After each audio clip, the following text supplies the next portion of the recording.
Welcome back to Movies TV Mad. You can follow me on X Twitter at Movies TV Mad and on Instagram and on Threads at Movies TV Mad X. A very warm welcome to the latest edition of the Movies TV Mad Daily. Today we're all in on this fabulous spread on Variety with Todd Phillips talking about the Joker sequel, Joker Folly Ado. So let's get into it. Now, I haven't read an article for a very long time on here. Some of you don't like it, but this is very important. As a DC fan, and so many of you who subscribe to this channel are DC fans, I would think you'd want me to read this out to you if you haven't read it out already.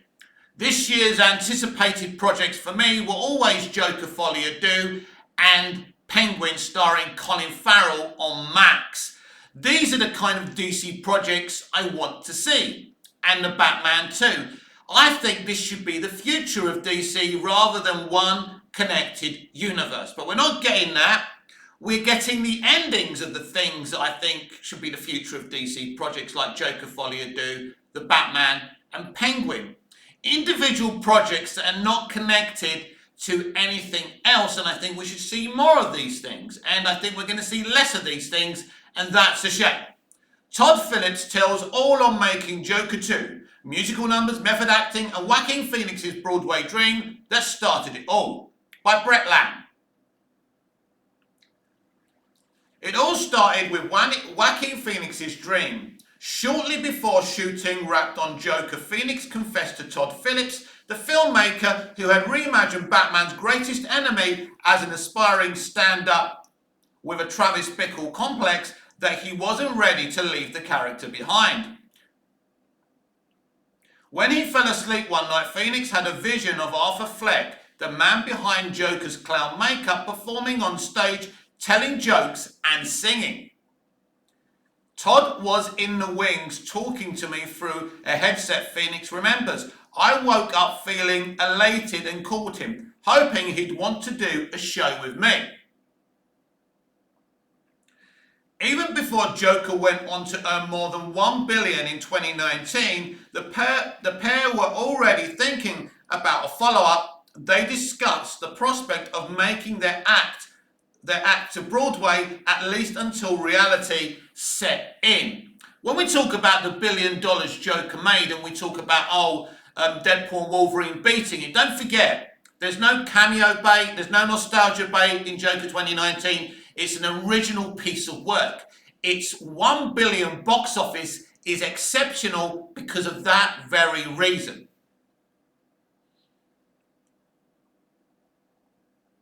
When we started really thinking about it, we realized it takes 4 years to put something like that together, and as Joaquin really going to give 6 months of his life to do that every night.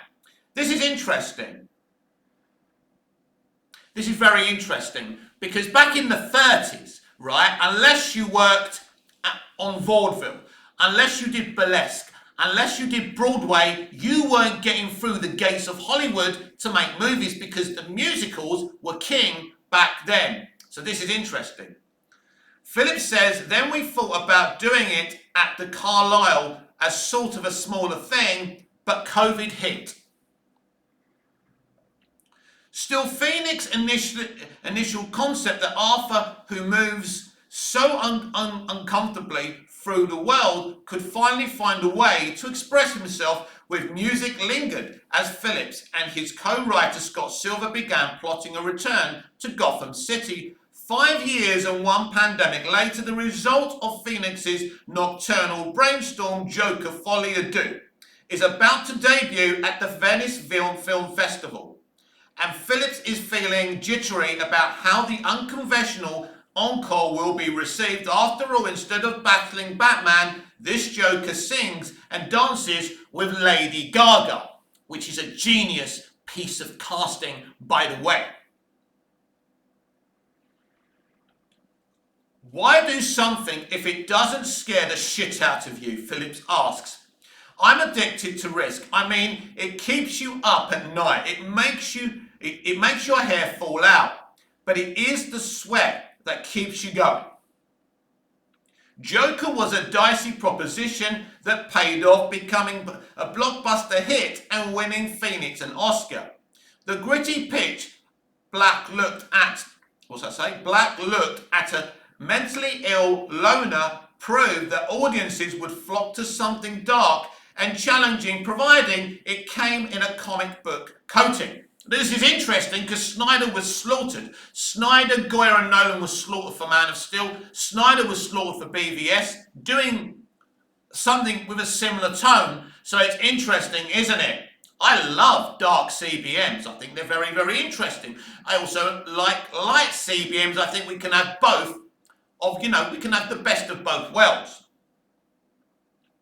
The question became how we top ourselves, Phillips says, and you can only do that if you do something dangerous. But there were days on set when you'd look around and think, holy fucking shit, what did we do? The answer is a full-on musical which uses a genre associated with Judy Garland and Fred Astaire. Judy Garland, someone I adore. I think it's a good thing to think back to Judy Garland. I mean, I'm writing an original story called Saving Judy Garland, where a fan is taken back in time during the making of The Wizard of Oz via a tornado. And he finds himself as a Hollywood land policeman trying to save her from herself. It's a very emotional story. I'm going to perform it with my Amateur Dramatic Society at my theatre. Very excited, and I do want to try and pitch it as a film. We'll see how that gets on. So yeah. And Fred Astaire to examine a frayed mind growing even more dangerously unhevered as the Joker stands trial for 5 murders. Todd took a very big swing with the whole concept and with the script, giving the sequel to Joker this audacity and complexity, says Gaga. There's music, there's dance, it's a drama, it's also a courtroom drama, it's a comedy, it's happy, it's sad. It's a testament to Todd as a director that he would rather be creative than just tell a traditional story of love. So look, the respect I have for Todd Phillips, even before Joker, is there. The Hangover was a genius trilogy. To have this director making DC films, for me, captures my imagination. As I say, these are the type of comic book stories I want to see. They're interesting, rather than plastic, bottled up, smiley, easy, disposable things like Deadpool and Wolverine. But will moviegoers, particularly the younger men who form the bulk of the audience for comic book flicks, really show up for that? Phillips is banking on their appetite for something new and different at a time when the movie business is primarily interested in retreads and reboots. And he's used the capital he incurred from Joker to convince Warner Brothers to back the much pricier sequel. The first film cost 60 million. This is what I keep on saying. 60 million, the profit margin is the most profitable CBM of all time. Clearly even more profitable than Deadpool and Wolverine, which would have cost a lot more money. Through Phillips admits, Folie à Deux was much more expensive. He says reports of its budgeting hitting 200 million are absurd. Look, it's more expensive because Lady Gaga isn't cheap, nor should she be. Plus, he doesn't understand why people care about what's being spent. Yeah, I never understand this nonsense. We're so concerned these days with box offices and budgets instead of the actual film. I agree, it's ludicrous. I read these stories and it seems like they're on the side of the multinational corporations, Phillips says. They're like, why does it cost so much? They sound like studio executives. Shouldn't people be happy that we got this money out of them and we used it to go hire a bunch of crew people who can then feed their families? Absolutely! Well done, Todd Phillips! Why are you fucking concerned about a budget of a movie, you twat? Love Todd Phillips. We're having breakfast on the patio of the Chateau Marmont, frequent site of the brand of bad boy debauchery that Phillips memorably depicted in films like 2000's Road Trip and 2009's The Hangover. The Chateau, of course, is where Zed Zeppelin and Lindsay Lohan partied. Jim Morrison trashed hotel rooms and John Belushi died. It's also a place Phillips called home for 2 years after moving into Los Angeles from New York in early noughties, holding up in one of its suites while writing Old School with Britney Spears as a neighbor. I was getting invited to employee birthday parties and celebrating Thanksgiving with staff, Phillips says in a gravelly voice, redolent of cigarettes and black coffee, though in truth he takes his half and half. So eventually I realised I've been here too long. Time to get my own place.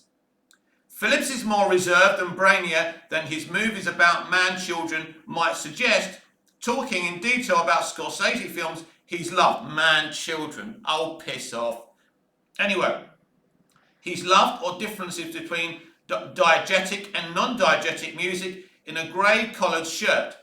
His salt and pepper hair covered by a Lake Tahoe baseball cap. He seems more like a hip professor with a killer vinyl collection than a raging eyed instead of Phillips' wild side comes out in his approach to movie making. Todd and I work in much the same way, says Phoenix, who responded to questions we've sent him over email before news broke that he had abruptly left Todd Haynes' latest movie. We enjoy spontaneity and the thrill of failing doing what you love. There haven't been many films that didn't work. In fact, Phillips has established himself as one of Hollywood's most successful directors, even if he's yet to become a household name. His movies, which until Joker mostly consisted of R-rated comedies about men in various states of arrested development, having grossed $8.2 billion, and what makes his hot streak even more impressive is that they draw crowds while revealing in a certain type of anarchy and depravity.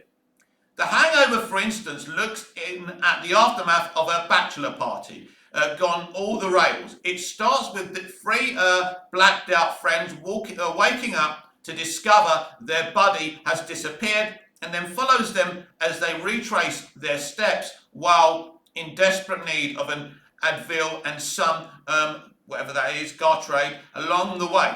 A tooth gets extracted, a baby is abandoned, and Mike Tyson shows up to retrieve his Bengal tiger. Somehow the movie, released before any of its stars, including Bradley Cooper and Zach Galifianakis, were A-listers, became a raunchy summer blockbuster. Joker was even more ambitious, evoking Taxi Driver and other gritty staples of the 70s cinema, with its portrayal of urban rot, yet doing it all under the DC Comics banner. Colleagues say Phillips thrives on making rebellious choices, often making movies for less money to keep his artistic freedom. He exists to beat the house, says Robert Downey Jr., Phillips' friend and the star of Judah, another of director's box office hits. He's a one-man Ocean's 11. He just wants to take down the casino and leave it so they never know what hit them. And Todd Phillips did this in 2019 with Joker. He upset so many woke people, so many extremists, so many feminists. How dare they make excuses for a male killer? And the movie is the most profitable R-rated, maybe movie of all time, let alone CBM. Joker Folie à Deux may be his most go for broke gamble yet. It's a movie that kicks off with a,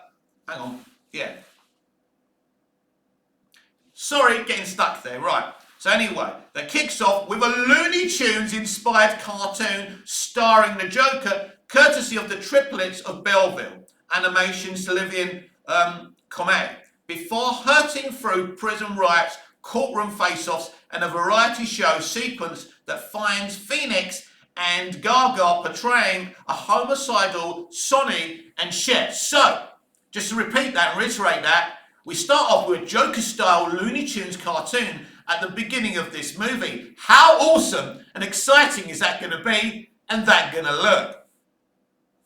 The goal of this movie is to make it feel like it was made by crazy people, Phillips says, of his manic approach. The inmates are running the asylum, bit like Hollywood, right? Joker Folie à Deux is set 2 years after the first film, which ended with Arthur shooting a Carson-like talk show host Robert De Niro dead on live television while outfitted as the Joker and inciting a citywide riot in the process. Now Arthur is locked up in a psych ward and facing the death penalty, but after meeting a fellow patient, Harleen Lee Quinzel Gaga, who is obsessed with him, let's say it again, yeah. Quinzel, who is obsessed with him, or rather his alter ego Joker, Arthur decides ditches his medication and prances into a fantasy world that often plays like the MGM musicals of yesteryear on acid, which I absolutely love. This is why I'm writing Saving Judy Garland. As their bond intensifies, Arthur and Lee break into songs like Get Happy for Once in My Life and That's Life that convey their shifting emotions. He's drawn to romantic ballads. She prefers music about power. Clearly, they want different things out of the relationship. I said yesterday, didn't I? She's the villain of this story and he's the victim. This is going to be a huge battle between Harley and Lee by the end of this movie. This could be very interesting. Where are we? Where are we? Yeah. So music and power. Clearly they want different things out of a relationship. Despite all the singing and dancing, Phillips struggles with the idea of labeling Joker Folie à Deux as a musical. Well, he probably doesn't really struggle with it. After all, you decided to do this from a dream by Joaquin Phoenix, but they're worried. Will this sell as a musical? That's why he doesn't want to label it as a musical. Get it? Most of the music in the movie is really just dialogue, Phillips says. It's just Arthur not having the words to say what he wants to say.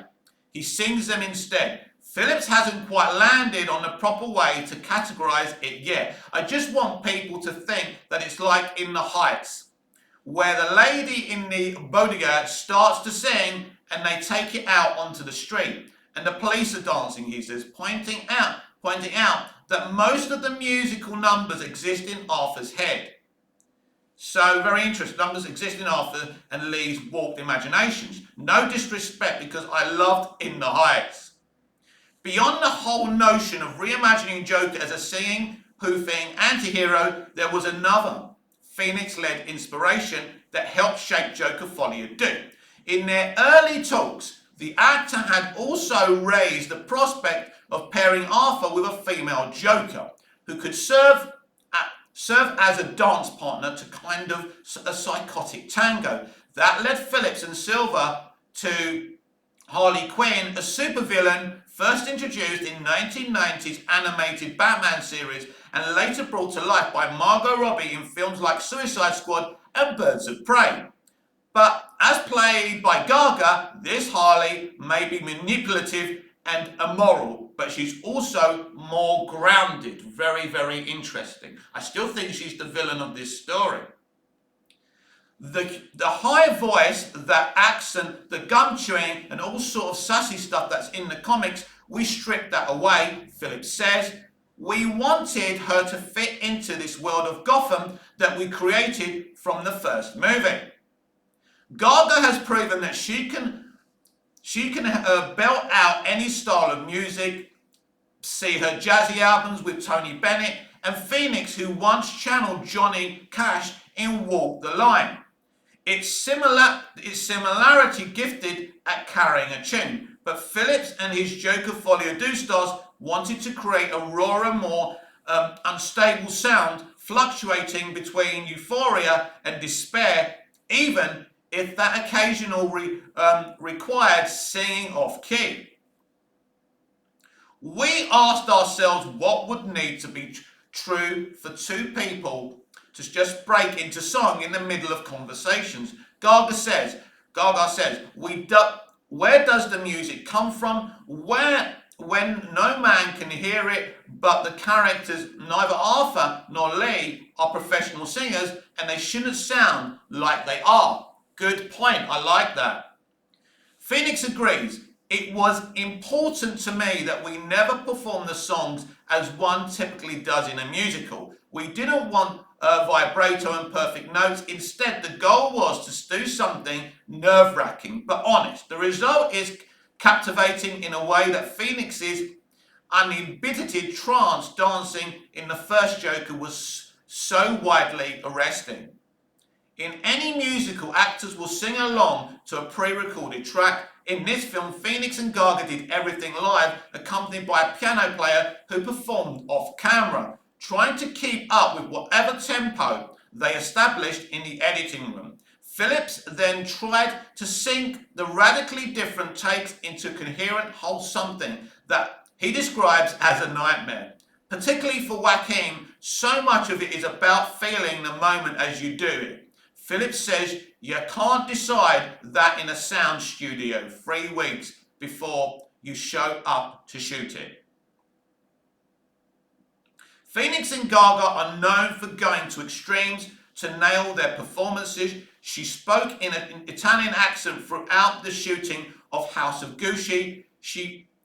He shed 52 pounds for the first Joker, and he looks just as gaunt in the sequel. Did they go full method on the set of this movie? I don't even really know what method means, Phillips says. Does he take it seriously? Does she take it seriously? Hell yeah. But he doesn't stay in character 24 hours a day with her. I'd say she does, where are we? I'd say she does a lot more of that than he does. But as a director, I'm in favour of whatever it takes to get them to the places they need to be. Phillips has always been drawn to those moments where a character's carefully cultivated facade cracks, unleashing a primal spirit. I love the chaos that comes with that, he says. Most of us, where are we? Sorry. I love the chaos. Most of us walk around with this version that we saw present to the world, but there's this shadow. There's this shadow self, and I'm always fascinated with people when their mask slicks off and this other side emerges. Me too. And social media presents that mask. I'm wearing a mask. When you're on social media, you're wearing a mask. It's interesting, isn't it? So in 2003's old school audiences got to see Will Ferrell, netted newlywed, streaking through the suburbs after funneling a few beers. While in The Hangover, Ed Helms' henpecked dentist gets drugged out of his mind and marries a prostitute, bidding farewell to a lifetime of colouring inside the lines. Joker puts a bleaker spin on that theme, even as it inverts the formula. Often neglected and abused as a child, then bullied and marginalised as an adult, finally erupts in a paroxysm of rage. But that only comes after he dons a mask, painting his face like a demented circus clown. Todd doesn't judge his characters. Josh Safdie, the co-director of Uncut Gems and admirer of Phillips' work, says he's not exploiting them for shock value, but he's not sanitizing them either. Phillips' interest in extreme behavior can be traced to his days studying documentary filmmaking at NYU. That's when he first encouraged Gigi Allen, a punk rocker and heroin addict who often punctuated his sets by defecating on stage. Allen agreed to let Phillips, then 21-year-old, follow him around on tour. He captured the performer's provocative act as well as the crowds of young fans who turned up to see him. Many of Allen's shows deteriorated into melee of violence as the musician got into confrontations with audiences. He was a fascinating guy, but obviously flawed, fucked up and dark as anything, Phillips says. To be around that for a year with him, it was no joke. Phillips turned his footage into a documentary Where are we? Yeah. Hated Gigi Allen and the Murder Junkies, which was released in '93, just a few months before Allen died of a drug overdose. Phillips' next film, 1998's The Frat House, a documentary he co-directed with Andrew Gerland, found him trading the underground scene for college living. But the hazing and the binge drinking that he... Where are we? I'm not hazing, but I do understand why in their teenage brains. This military, but there is a sense of we went through this shit together, but links you to each other for life. Sorry, this phone's really bad. But that particularly male form of tribalism was both foreign and fascinating to Phillips, who grew up with two older sisters in Dix Hills, a suburb of Long Island. The only son of a single mother. Because I was raised in a very female household, I had this early pronouncement with men and sort of things they do to feel like men or to fit in. He says, my mother always taught us that the last thing you want to do is belong to a group. The last thing you want to be is faceless. But that quest for masculinity can be really funny in comedies and really heartbreaking in dramas. These early edgy documentaries helped Phillips break into the mainstream of entertainment business, something that seemed impossible given that his mother was a dental office receptionist and his father was a customs inspector.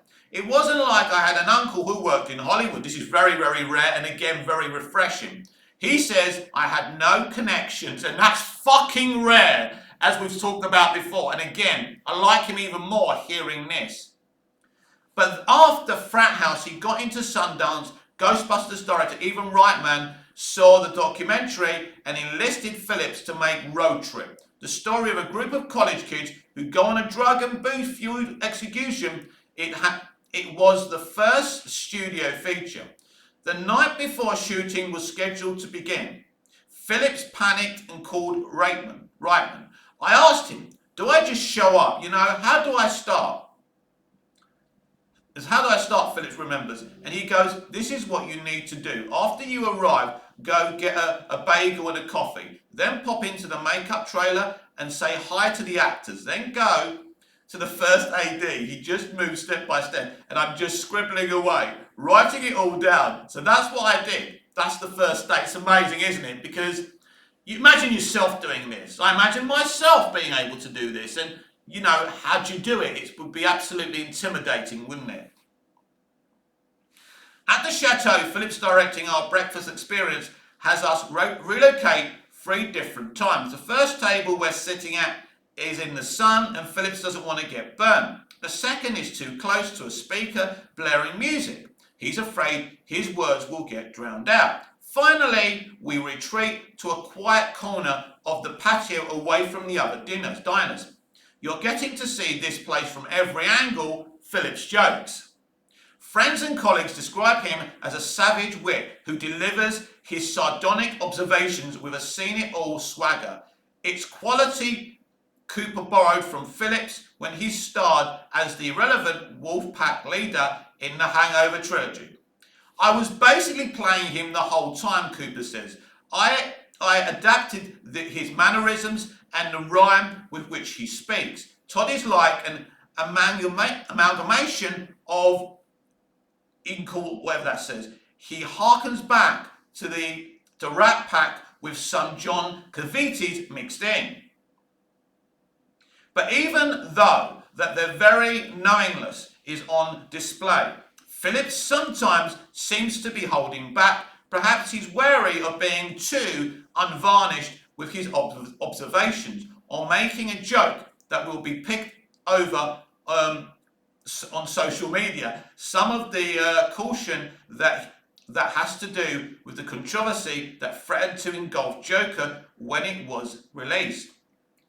Before the movie even opened, there was an onslaught of editorials and articles describing Joker as dangerous and throttling Phillips for romanticizing the toxic archetype of a disturbed man who becomes a mass shooter and kills innocent victims for fun. That led to concerns that the movie could inspire a copycat violence. I believe Hamada was behind this, by the way. This happened, this was weird. When this happened, I thought, what? I mean, it's not like modern day people not to get this triggered over something as stupid as this. These extremists, I think Hamada was trying to sink this movie, as I said the other day.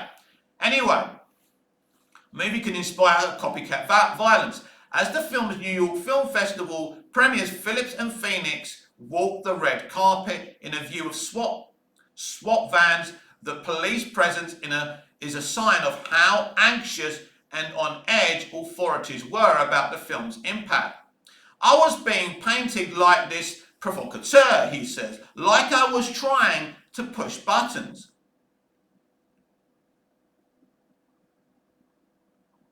But he insists that wasn't his intention, and in fact he was surprised by the original film's reception. Phillips felt Joker was really about a lack of empathy in a world if someone had only grasped Arthur's pain. Exactly.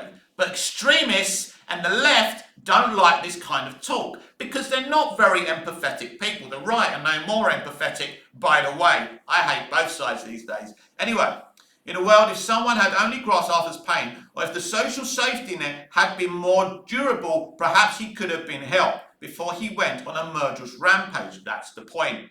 As for the violence, it's horrific, showing how much carnage one handgun can inflict, but Phillips thought he was being responsible, not sensational, by depicting the gory aftermath. In most movies, they're pulling out 42 different guns and killing hundreds of people, Phillips says. Growing tense in any movie, six people die. But what I was doing felt too real, and you go, isn't that the point? Isn't it a good thing to show the real world implications of what a gun does? Absolutely. Also, he maintains, trying to romanticize incels, the sexually frustrated, terminally online subset of men with hostile tendencies. In complete honesty, I'd never even heard that word before, Phillips says. No, it's the word of the extreme left. We're all incels according to them anyway. And my movies were certainly not a love letter to that type of person. With Joker Folly Ado, Phillips wasn't interested in doing something as conventional as depicting Arthur's metamorphosis into Batman's nemesis, something the first movie seemed to be setting up. By ending with a murder of Bruce Wayne's parents, we didn't want to have him as the clown prince of crime, running as a syndicate of criminals, Phillips says. Instead, he was more interested in showing the way that Arthur's breakdown captivates Gotham. He wanted to examine how the very idea of entertainment has changed as movies and TVs have come to share a stage with whatever scandal is currently being featured on TMZ or cable news. In the latest Joker, Arthur's courtroom antics aren't just tabloid fodder, they're the biggest thing on the airways, attracting throngs of mad as hell fans. Interesting. It's all been corrupted, Phillips says. Look at the recent presidential debate. There's a countdown clock and these gladiatorial graphics, or take the Johnny Depp and Amber Heard trial. Everything is just treated as entertainment now, and there's something sad and troubling about that. If I wasn't holding this phone, I'd applaud. It's hard to watch this movie without thinking of Donald Trump's recent carnival, like courthouse appearances, and Phillips, for his part, sees similarities between Joker's hold on his disaffected followers and the former president's popular appeal. Think what you want to about Trump, but for the certain segments of society that's in love with him, he's a guy who's just saying what he wants to say and doing what he wants to do. He is who he is, and people respond to that, Phillips says. Despite having come back for a sequel, Phillips is ready to turn the page on his comic book experience. It was fun to play in the sort of sandbox for two movies, but I think we've said what we wanted to say in this world, he says. In other words, don't hold your breath for Joker 3. Now, this is interesting because he was making similar noises before. We know that James Gunn doesn't want this to continue. We know he wants one continuous universe. He doesn't want Matt Reeves the Batman to continue. If I was him, I'd feel the same way. But this is a shame, because these are the type of movies and filmmakers we want to see making DC live action. And if we lose this, I think we lose a hopeful future for artistic freedom. But we'll see. Nor is he going to tackle Hulkmania. At one point, Phillips was tapped to make a movie about Hulk Hogan with Chris Hemsworth enlisted to star as the wrestling champion. I love what we were trying to do, but that's not going to come together for me, he said. Instead, Phillips is ready to return to a different type of arena by making the kind of movies that launched his career in Hollywood. I love to keep working with Joaquin, but on a comedy because he can also be loose and funny, Phillips says. And I think people really want comedies right now. The trailer for Joker 2 sort of sums things up when it says what the world needs now is love. But I would go further. We could use a good laugh too. Absolutely right. And I think that's it. Wow.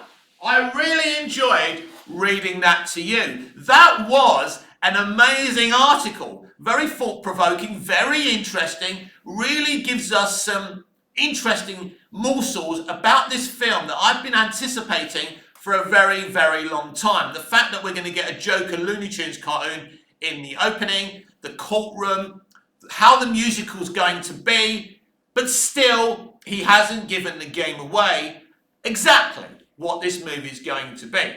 I do believe that by the end of this movie, that Harley Quinn and the Joker will become enemies, and there'll be a big ensuing battle with songs going off at the same time. So that will be very, very interesting. We'll see if I'm correct or mistaken about that. But this sounds like an awesome movie, and I can't wait to see it and then review it here on Movies TV Mad.